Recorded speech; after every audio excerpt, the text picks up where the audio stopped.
Hello दोस्तों, Hindi mirror पर फिर से आपका स्वागत है। दोस्तों, आज की वीडियो का जो हम कंटेंट लेकर आए हैं यूजीसी से संबंधित है। यूजीसी का जो नेट का एग्ज़ाम होने वाला है हिंदी का 15 तारीख को, तो उससे संबंधित आपके क्वेश्चंस हैं और काफ़ी वीडियोस की हम दे भी चुके हैं। हर यूनिट से आपको 50 क्वेश्चंस की तैयारी कराई जा रही है, तो प्ले लिस्ट में जाकर आप ज़रूर देखिए जितनी भी हमने वीडियो अपलोड कर दी हैं। आज के जो कंटेंट की हमने जो वीडियो बनाई है, आज की वीडियो है आपकी यूनिट 4 से। पता है आपको कि यूनिट 4 किससे संबंधित है? वैचारिक पृष्ठभूमि से।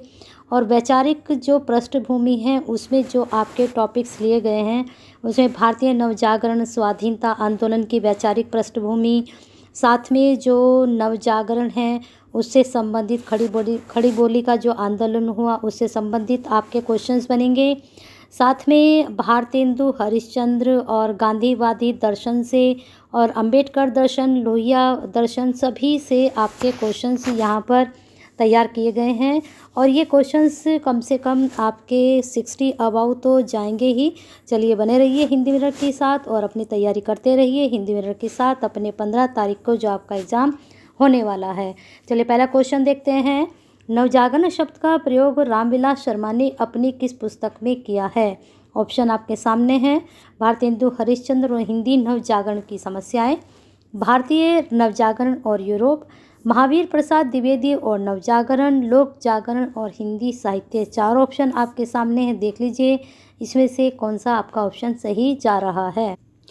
अगर आपने सोचा है महावीर प्रसाद द्विवेदी और नवजागरण तो बिल्कुल सही है, तो इसका मतलब आपका सी ऑप्शन बिल्कुल सही जाएगा। चलिए, नेक्स्ट क्वेश्चन पर चलते हैं। नवजागरण की उत्पत्ति हुई समाज सुधार से, वैज्ञानिक दृष्टिकोण से, आदर्श समाज की परिकल्पना से, या फिर ये सभी? तो दूसरे का आंसर आपका जाना चाहिए समाज सुधार भी, वैज्ञानिक दृष्टिकोण भी, आदर्श समाज की परिकल्पना भी। तो ये सभी आपका आंसर जाना चाहिए, यानी कि डी। चलिए देखते हैं। नवजागरण का मुख्य प्रयोजन था, क्या इनका प्रयोजन था? पुरानी सभ्यता संस्कृति का त्याग करना, नया संसार करना, या फिर नई संस्कृति बनाना, या फिर ये सभी? जो नवजागरण था इसका प्रयोजन क्या रहा? तो तीसरे का आंसर अगर आप डी सोच रहे हैं तो बिल्कुल सही है। पुरानी सभ्यता संस्कृति का त्याग करके नया संसार और नई संस्कृति को अपनाना या फिर बनाना, ये सभी इनका प्रयोजन रहा था। हिंदी नवजागरण का अग्रदूत माना जाता है राजा राम मोहन राय, रामविलास शर्मा, महावीर प्रसाद द्विवेदी, या फिर भारतेंदु हरिश्चंद्र। जिन पर मैंने पेंसिल से यहाँ टिक किए हैं प्रश्न वेरी इंपॉर्टेंट है, इनको जरूर नोट डाउन कर लीजिए। फोर्थ का अगर आप सोच रहे हैं डी भारतेंदु हरिश्चंद्र तो बिल्कुल सही है, डी ऑप्शन। चलिए देखते हैं अगले क्वेश्चन पर। भारत में सर्वप्रथम राजनीतिक चेतना व स्वतंत्रता प्राप्ति के प्रयास हुए कब? 1857 के महाविद्रोह के पश्चात, सरस्वती पत्रिका के प्रकाशन के पश्चात, लोक जागरण हिंदी साहित्य के प्रकाशन के पश्चात, या फिर अंग्रेजों के भारत आगमन के पश्चात? तो राजनीतिक चेतना, स्वतंत्रता प्राप्ति के प्रयास हुए, तो ये तो हम एलिमिनेट कर ही देंगे, है ना। अब इसमें हम 3 बचे हैं, 3 में से हम क्या लगा सकते हैं? तो 3 में से अगर आप सोच रहे हैं 1857 के महाविद्रोह के पश्चात तो बिल्कुल सही आंसर है आपका। और ये वीडियो आपको 2 पार्ट में मिलेगी, ठीक है। 2 पार्ट में आपको वीडियो मिलेगी। एक पार्ट में आपको 30 क्वेश्चंस, फिर बाकी जो बचेंगे वो आपको सेकंड पार्ट में मिल जाएंगे। सारे ही क्वेश्चन बहुत इंपॉर्टेंट हैं आपके, बने रहिए। चलिए देखिए नेक्स्ट क्वेश्चन। नवजागरण के मूल्य का प्रभाव देखने को मिला कहाँ? 1857 के विद्रोह में, साहित्य पर व जनता पर, राजनीति पर, महिला आंदोलन पर। जो नवजागरण मूल्यों का प्रभाव हुआ वह किस पर अधिक देखने को मिला? तो साहित्य पर मिला है, अखबार व जनता पर देखने को मिला था। स्वतंत्रता संग्राम को प्रभावित करने वाले कारक रहे, कौन कौन से कारक रहे? तिलक की गिरफ्तारी, जलियांवाला बाग हत्याकांड, खिलाफत आंदोलन की शुरुआत, या फिर उपरोक्त सभी? तो स्वतंत्रता जो संग्राम छिड़ा वो इन्हीं की वजह से, तिलक की गिरफ्तारी, जलियांवाला बाग हत्याकांड, खिलाफत आंदोलन की शुरुआत, ये सभी कारक रहे, ठीक है, प्रभावित किया इन्होंने। Next question. नवजागरण काल के संग्राम का सर्वाधिक प्रभावी क्षेत्र रहा, कौन सा प्रभावी क्षेत्र रहा? आर्थिक, राजनीतिक, सामाजिक, या फिर भौगोलिक? तो सभी को पता है कि जो नवजागरण काल का जो संग्राम हुआ था उसने ज़्यादातर जो प्रभावित किया था वो सामाजिक क्षेत्र को किया था, ठीक है, तभी तो वो लहर आई आपकी। नेक्स्ट क्वेश्चन, अंग्रेजों द्वारा विश्वविद्यालय स्थापित किए गए कहाँ? बम्बई, कलकत्ता, मद्रास में, गुजरात या फिर राजस्थान में, दिल्ली, हरियाणा या पंजाब में, केरल या फिर तमिलनाडु में। तो ये क्वेश्चंस यूजीसी नेट में सभी को पता है कि ये क्वेश्चन आपका कहाँ बनता है, फर्स्ट पेपर में भी बनता है। तो कहाँ हुए थे? बम्बई, कलकत्ता और मद्रास में। ये पूरा आपका यूजीसी से संबंधित प्रश्न है। नेक्स्ट क्वेश्चन पर चलते हैं। अंग्रेजों द्वारा स्थापित शैक्षणिक संस्थानों से भारतीयों द्वारा प्राप्त शिक्षा किस तरह? यूरोप के प्रजातांत्रिक विचार, स्वतंत्रता प्राप्ति की दिशा, विभिन्न देशों के राष्ट्रीय संघर्ष या फिर ये सभी। ठीक है, अब इसमें देख लीजिए किस तरह का ऑप्शन जाएगा आपका। तो इसमें आपका डी ही जाएगा। ठीक है, डी इसका ऑप्शन जा रहा है। यूरोप के प्रजातांत्रिक विचार से संबंधित स्वतंत्रता प्राप्ति की दिशा मिली, विभिन्न देशों के राष्ट्रीय संघर्ष के बारे में पता चला। नेक्स्ट क्वेश्चन, शिक्षित भारतीयों द्वारा किया गया प्रचार कैसा था? आर्थिक सिद्धांतों का था, स्वतंत्रता प्राप्ति के सिद्धांतों का था, राजनीतिक सिद्धांतों का था या फिर इनमें से कोई नहीं? तो इसको तो एलिमिनेट हम पहले ही कर देते हैं। अब हमें देखना है ए, सी, बी में कौन सा आंसर जाने वाला है। सोच लीजिए आंसर कौन सा आपका जा रहा है। अगर 11वें का आप लगा रहे हैं बी, स्वतंत्रता प्राप्ति के सिद्धांतों का, तो बिल्कुल सही है, शिक्षित भारतीयों द्वारा किया गया प्रचार था। शिक्षित भारतीय स्वतंत्रता संग्राम आंदोलन में कौन बने? समाज सुधारक बने, दार्शनिक बने, वैचारिक और राजनीतिक बना या फिर संचालक बने? तो क्या बने थे शिक्षित भारतीय स्वतंत्रता संग्राम के आंदोलन में? तो 12वें का अगर सी लगाते हैं, वैचारिक और राजनीतिक नेता, तो बिल्कुल सही है, शिक्षित लोगों ने ही इसका बीड़ा उठाया था। नेक्स्ट क्वेश्चन है, नवजागरण काल में व्याप्त कुरीतियाँ थी, किस तरह की थी? जाति प्रथा थी, छुआछूत थी, सती प्रथा थी, ये सभी थी। तो उस वक्त भारत में ये सभी प्रथाएं प्रचलित थी। छुआछूत भी था, जाति प्रथा भी थी और सती प्रथा भी थी। सबसे बुरी प्रथा यही मानी गई थी उस वक्त। भारतीय नवजागरण की संज्ञा दी जाती है समाज सुधार को, सामाजिक संगठनों की स्थापना को, कुरीतियों के विरुद्ध आंदोलन को या फिर उपरोक्त सभी। तो जो भारतीय नवजागरण रहा वह समाज सुधार से संबंधित भी, सामाजिक संगठनों की स्थापना से भी संबंधित और कुरीतियों के विरोध आंदोलन के विषय से भी संबंधित। ये सब कुरीतियाँ थी हमारे देश में, है ना। चलिए नेक्स्ट क्वेश्चन देखते हैं। स्वाधीनता आंदोलन की चेतना नवजागरण को नया मोड़ दिया किसने? गांधी जी ने, जवाहरलाल नेहरू ने, सुभाष चंद्र बोस ने, डॉक्टर भीमराव अंबेडकर ने। तो 15 का अगर आप सोच रहे हैं ए, तो बिल्कुल सही है, गांधी जी ने जो आंदोलन था नवजागरण का उसे नया मोड़ दिया था। वेलेजली ने जॉन गिलक्रास्ट की अध्यक्षता में किसकी स्थापना की? नवजागरण की, ओरिएंटल सेमिनार की, सरस्वती पत्रिका की या पोस्ट मॉडर्निज्म की? सेमिनरी की, या फिर बता दीजिए। 16 का अगर आप आंसर सोच रहे हैं भी, ओरिएंटल सेमिनरी, तो बिल्कुल सही है। चलिए नेक्स्ट क्वेश्चन देखते हैं, ये आपका इम्पोर्टेंट बन सकता है अब आपके एग्जाम में। नेक्स्ट क्वेश्चन है, नवजागरण काल में समाज सुधार के प्रतीक बने कौन बने थे? भारतेंदु हरिश्चंद्र, राजा राम मोहन राय, जवाहरलाल नेहरू, महावीर प्रसाद द्विवेदी। किसको प्रतीक माना था? तो 17 का आपका बी, राजा राम मोहन राय इसके प्रतीक बने, है ना। नेक्स्ट क्वेश्चन देखते हैं, नवजागरण काल में शोषित व पिछड़े वर्ग को नेतृत्व प्रदान किया किसने किया? गांधी जी ने, जवाहरलाल नेहरू ने, ज्योतिबा फुले, डॉक्टर अंबेडकर जी ने या फिर सुभाष चंद्र बोस जी ने। तो 18 का अगर आप सोच रहे हैं सी, तो बिल्कुल सही, नवजागरण काल में शोषित व जो पिछड़े वर्ग के लोग थे उनका नेतृत्व ज्योतिबा फुले और डॉक्टर भीमराव अंबेडकर ने किया था। आधुनिक भारत की नींव रखी गई नवजागरण काल में, द्विवेदी काल में, हिंदी नवजागरण काल में या ब्रिटिश काल में। तो 19 का अगर आपने सोचा है नवजागरण काल, तो बिल्कुल सही है, आधुनिक भारत की नींव तभी रखी गई थी।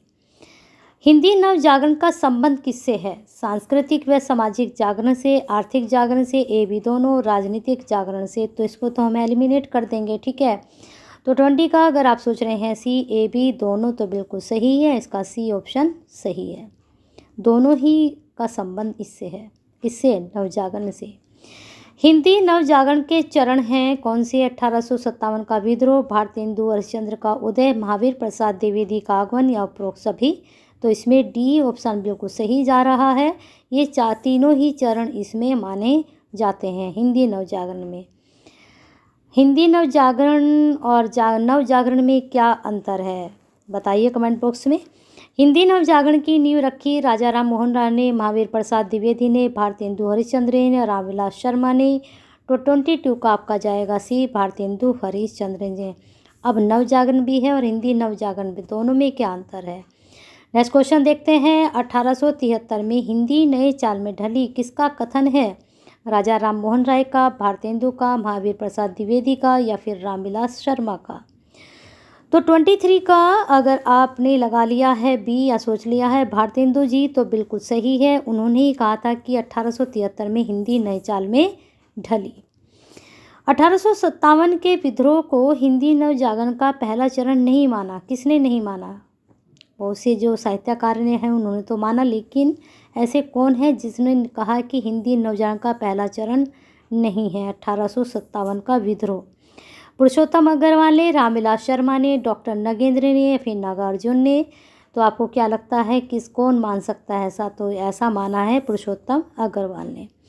Next question. भारतेंदु जी की किस विधा को हिंदी के विकास का चरण माना जाता है? नाटक का, निबंध का, काव्य का या फिर ये सभी? तो 25 का हमें तो लगता है कि डी होगा। आप बताइए। डी ही होना चाहिए, क्योंकि नाटक भी तभी आए, निबंध भी आए, काव्य को भी अलग दिशा मिली। काव्य लिखा गया लेकिन इस वक्त कुछ अलग तरीके से इसको मिली थी दिशा। कौन सी? काव्य जब पहले लिखा जाता था, सभी को पता है कि चारण काव्य लिखे गए, और आपके रीति काल में जो है श्रृंगारिक लिखा गया, भक्ति काल में भक्ति से संबंधित। लेकिन यहाँ पर जो काव्य लिखा गया किस तरह का लिखा गया? राष्ट्र से संबंधित रचनाएं हुई, उससे पहले नहीं हो रही थी। भारतेंदु की रचनाओं में उन्नति की बात हुई, सभ्यता की, संस्कृति की, भाषा की। तो सभी की, सभ्यता की भी हुई है, संस्कृति की भी हुई है और भाषा से संबंधित भी हुई है। द्विवेदी जी ने किस पत्रिका द्वारा भाषा संस्कारों को कुशलता प्रदान की? भाषा संस्कार से संबंधित समझ रहे हैं कि जो इनके यहाँ रचनाएं आती थी उसको ये बहुत ही अच्छे से परिमार्जित करके तब उसको ये प्रकाशित करते थे। हरिश्चंद्र चंद्रिका द्वारा, सरस्वती पत्रिका द्वारा, बालबोधिनी द्वारा या फिर हंस द्वारा। तो 27 का आंसर सरस्वती पत्रिका द्वारा तब ये प्रकाशित करते थे। आपको पता है कि निराला जी की कौन सी रचना को इन्होंने वापस कर दिया था? द्विवेदी जी ने कौन सी रचना को वापस किया था? बताइए कमेंट बॉक्स में। हिंदी के विकास क्रम में भूमिका निभाई किसने? हजारी प्रसाद द्विवेदी ने, भागवत शरण उपाध्याय ने, रामविलास शर्मा ने या फिर इन सभी ने? तो हिंदी का जो विकास क्रम था उसमें भूमिका इन सभी के द्वारा निभाई गई थी। 28 का आंसर हमारा डी है। ठीक है, नेक्स्ट क्वेश्चन देखते हैं। आधुनिक हिंदी साहित्य पर प्रभाव दिखा किसका? भक्ति आंदोलन का, अंग्रेजी साहित्य का, ए बी दोनों या फिर असहयोग आंदोलन का? तो आधुनिक जो हिंदी साहित्य पर प्रभाव दिखाई दिया वह भक्ति आंदोलन का भी दिखा और अंग्रेजी साहित्य का भी दिखा। ठीक है, अब आते हैं हिंदी नवजागरण के जो प्रेरक तत्व रहे, क्या रहे? राष्ट्रीयता की भावना भी रही, तत्कालीन परिस्थितियाँ भी रही और सरस्वती पत्रिका ने काफ़ी अच्छा कार्य किया। किसके लिए? हिंदी नवजागरण के लिए। यह प्रेरक तत्व था और ये सभी आप लगा सकते हैं। Next question. हिंदी नवजागरण के विकास में महत्वपूर्ण घटना थी। अंग्रेजों को भारत आगमन, पाश्चात्य विद्वानों का अनुवाद करना या अनुवाद कार्य, सुधारवादी आंदोलन या फिर ये सभी? तो हिंदी नवजागरण के जो महत्वपूर्ण घटनाएं घटी विकास में, ये सभी थी। डी आंसर इसका जाएगा। नेक्स्ट क्वेश्चन है आपका, भारतेंदु युग में साहित्य परंपरा की चर्चा नहीं हुई।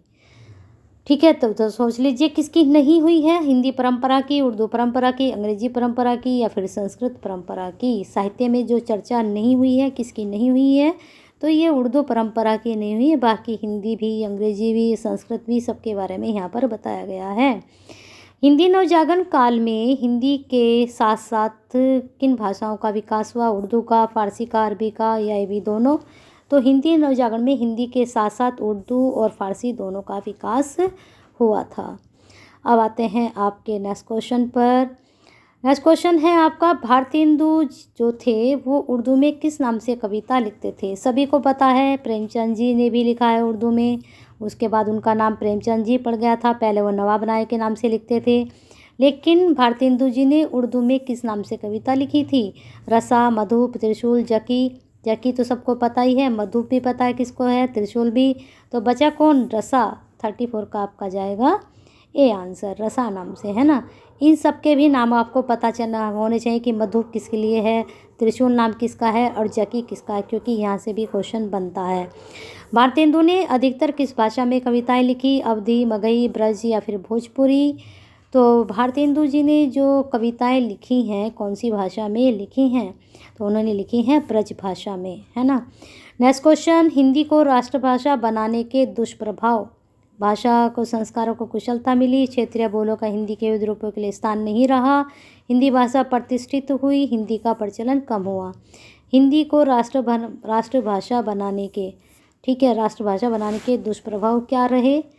तो 36 का आपका आंसर क्या जाने वाला है। अगर आप बी लगा रहे हैं, क्षेत्रीय बोलों का हिंदी के विविध रूपों के लिए स्थान नहीं रहा, है ना। अब आते हैं आपके खड़ी बोली का विकसित रूप माना जाता है किससे, अवधी को, ब्रज को, हिंदी को या फिर संस्कृत को। तो खड़ी बोली का विकसित रूप जो माना गया है वह हिंदी को माना गया है।